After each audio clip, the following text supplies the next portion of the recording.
I have a quick dinner idea for you that are gonna get your kids to eat a whole bunch of vegetables and they won't even know. Won't you join me? So we're going to do a carrot sauce. Yes, a carrot sauce. A bacon carrot sauce over a penne. So 1 red onion, just nicely sliced. And then we're gonna add in our carrots. Now this is 1 cup of carrots and I've sliced them nice and thin so they cook very quickly. And I've shredded up 3 cloves of fresh Ontario garlic. In the garlic goes.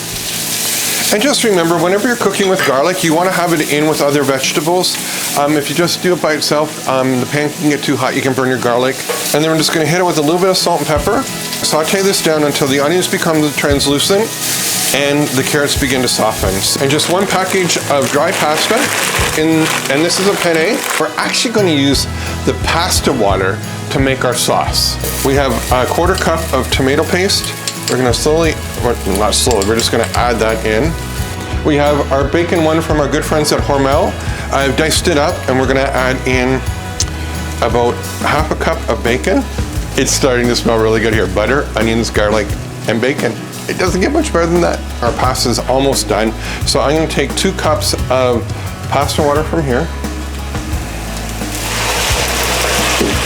We're gonna take our carrot mixture and put it in a blender and puree it.